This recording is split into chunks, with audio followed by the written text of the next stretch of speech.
Sobrang sikat tong mini tablet na ito. E nung lumabas to, ang dami nag-request sa inyo sa akin. Though medyo natabunan na siya, and this is the Redmi KPad. Eksaktong counterpart ng Xiaomi Pad Mini at a cheaper price point. Now, what makes this tablet so popular? Aalamin natin and hihimayin natin kahit medyo late na tayo. So tara, pag-usapan natin.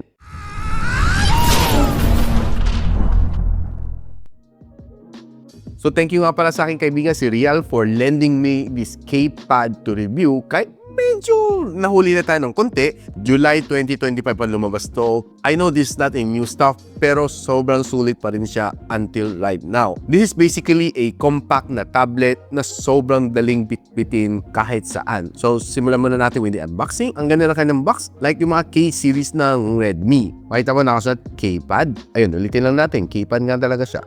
So buksan natin. Yun, Redmi. Panalim muna natin. Uy, may box pa siya sa loob. Oh. Ganda ng presentation.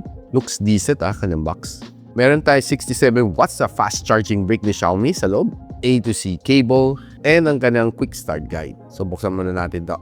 Uy, color purple. Do mas maganda sa kanya is mas maraming colorway si Redmi KPad compared kay Xiaomi Pad Mini. Si Redmi KPad has 3 colors, black, green, and purple. Si Xiaomi Pad Mini, dalawa lang, gray and purple. Nang mabibili mo na tong Redmi KPad na 8256GB of storage at a price point of 24,000 pesos. And it probably can go even lower during mga sale, mga 2-2 sale, 3-3 sale, or mga payday sale. Just don't forget to click the link on the description box na pinaprovide natin or just simply click yung YouTube shopping link natin para makamenos kayo. Normally, may mga voucher na bigla lumilitaw pag pinipress mo yung mga links na binibigay ko sa inyo. And lahat ng links na pinaprovide natin ay original, legit, and official. So kung nakipaligoy-ligoy pa dyan, baka mascam pa kayo. And for every purchase na binibili nyo using mga links natin, you're helping me secure some new stuff to review just for you. So thank you in advance. Yung kanyang form factor is exactly the same as the Xiaomi Pad Mini. Yung specs siya, halos the same din siya. Andito kanyang camera module na nag-iisa. Meron siyang loudspeaker sa taas and meron siyang loudspeaker dito sa ilalim, which is tuned by Dolby Atmos. Meron siyang charging port dito sa gilid and meron din siyang charging port dito sa ilalim. Pag magde-data transfer ka, dito lang gumagana. Sa ilalim, hindi gumagana. Meron pa siyang magnet mount dito, pangkabit ng pen. Yung kanyang pen and keyboard are sold separately. And simpleng gustong-gusto ko yung grip sa aking kamay. Saktong-sakto sa kamay ko itong Redmi KPad. Doon isang reklamo ko lang naman dito sa kanya is medyo ma-edgy ang kanyang kanto. So, I would prefer to have some case para medyo mas softer ang grip ko. Pero overall, maganda naman ang hawak ko dito sa kanya. Ayan guys, tingnan nyo.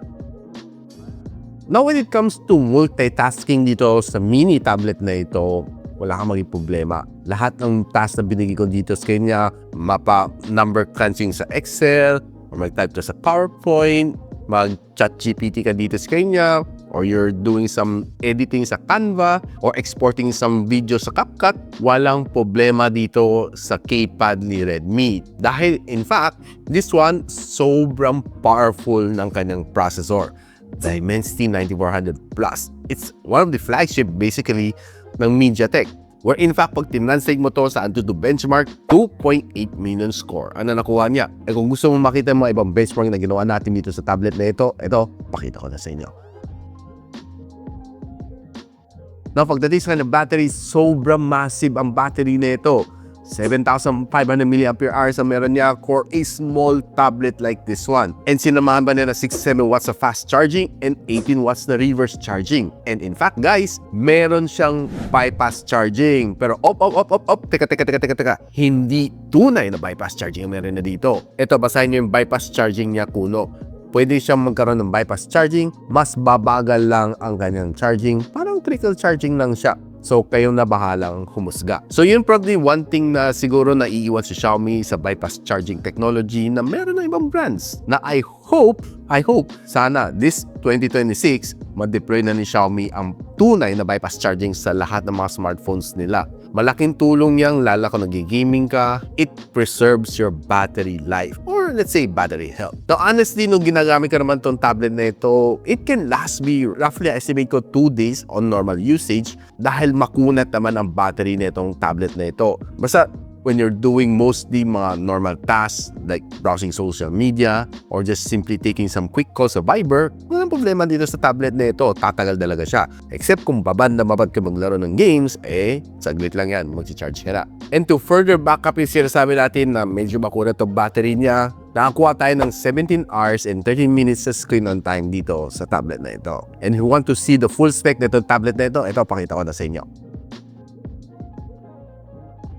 Now, pagdating sa display, huwag kayo magpapahype sa ibang mga tech vloggers na may iba nagkakamali or mga iba sadya nagkakabali na sinasabi AMOLED display itong tablet na ito. No, this is a IPS LCD. Take note, 8.8-inch siya with a 165Hz of screen refresh rate. Mataas, you know guys, so 165.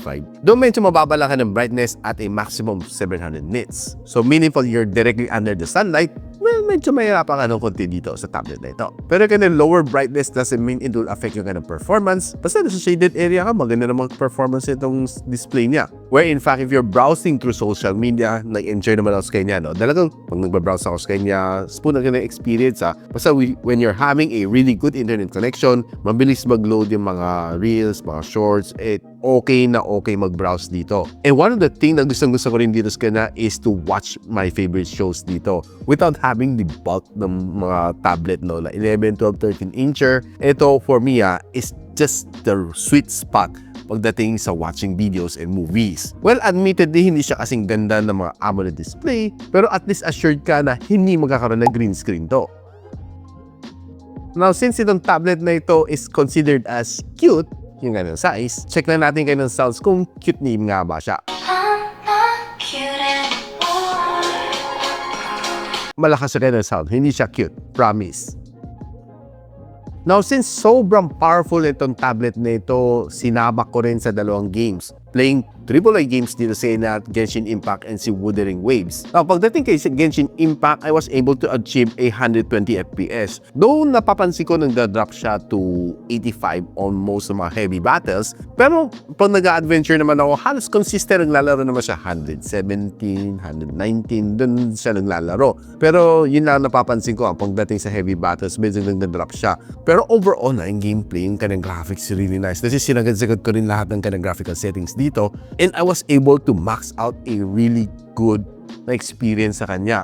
Maganda ka ng touch response, the sound is solid, pero hindi siya sobrang init at 42 degrees Celsius after an hour of gameplay. Pagdating sa Wuthering Waves, well, pareho lang, naka-achieve tayo ng 120 FPS. And pag nag-heavy battle ako, nagka-clash na, doon ko napapansin nagda-drop din siya. Pero mas malala to kasi nagda-drop siya to. Pinakamababa na nakita ko, 79 FPS. Most of the time naman, pag nag-adventure ka, nag-hover lang naman siya sa 115, 116, gano'n, nakikita ko. Pero maganda ka ng gameplay. Dati I can assure you, maganda ka ng graphics, solid ang ng touch response. And mag-enjoy ka dito kasi, of course, bigger screen compared sa mga smartphones. And solid din naman ang Dimensity 9400 Plus pagdating sa gaming. Though I would say that it's a little bit hot at 45 degrees Celsius after an hour of gameplay sa room temperature. Napag-usapan lang natin quickly ang kanyang camera. 13MP ang kanyang rear camera, can shoot to 4K and 30. And meron din siya 8MP na front-facing camera that can shoot to up to 1080p and 30fps. Now, when it comes to mga greens na nakukuha ko, okay lang naman siya. Well, nothing really special about it. Medyo more of the natural tone ng attack niya. And pag kumukuha ka ng mga flower shot, okay naman siya. Nothing really special. You'll be able to get some really sharp na photos naman. Kuha lahat ng details sa mga petals. And you'll be able to get some really nice na details sa mga alambre. Okay naman siya. Except that there are times sa pag medyo malakas ang araw, mag-overexpose siya ng konti. Kung medyo nakalilim ka naman, makakuha ka naman magandang shot just like this one. Now, if you bring it to indoor low-light photography, you'll be able to get some really nice snap naman sa kanya. Yung mga subject, okay naman kanyang pagka-focus. Wala akong naging problema sa kanyang focusing, madali lang naman. And kahit nasa outdoor ka, you'll be able to capture some really nice details sa mga clouds. And pagdating naman sa mga flower shot on indoor, maganda rin ang makaka-capture mo dito sa kanya. Solid mga details, kuhang-kuha naman. And kahit itong mga different colors ng Mentos, well, maganda, well represented naman ng color. Pagdating naman sa kanyang selfie shot on outdoor, honestly, well, nothing really to hate about it. Though mapapansin mo is masyadong makinis na aking mukha, parang galing lang kay Vicky Bello. Take note na naka-off pa beautification neto. Though for me, not so bad naman ang kanyang capture, except na yung aking skin tone is a little bit darker than usual. Pagdating sa indoor, expect mo na medyo mag-underperform siya kasi medyo hirap siya konti. Pero there are still times na pag magandang lighting, you still be able to get some really nice snaps on indoor situation. Now, quickly, tingnan na natin some video sample from the front-facing camera. So guys, ito yung Redmi KPad. Shooting at 1080 and 30 FPS. So probably one thing na medyo awkward dito sa kanya is nasa top yung kanyang camera. So kung nag-record ka ng landscape, medyo hirap na ng konti. Pero quality is not bad for a 1080p and 30 FPS. Quite stable din for a tablet. And ito naman from the rear camera. And yung kanyang rear camera ng KPad can record you up to 4K and 30. And, well, quite stable din siya para sa isang tablet. For me, honestly, not bad ang resolution. And pwede to for basic vlogging din kung gusto mo.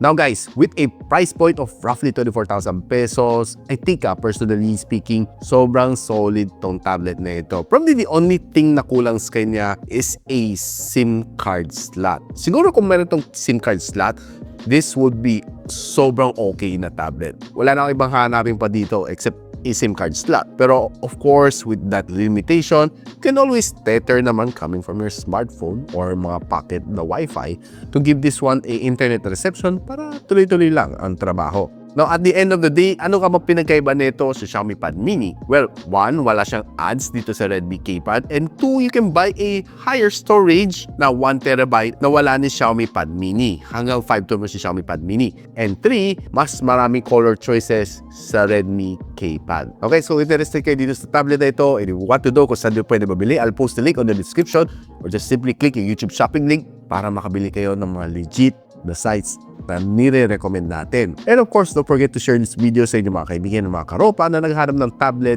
na solid just like this one and powerful. Of course, in-encourage ko kayo to like, subscribe dito sa ating channel so you don't miss out yung mga really nice review just like this one. Kahit medyo lumana. So paano yan? Hanggang dito muna ako and I'll see you on my next video.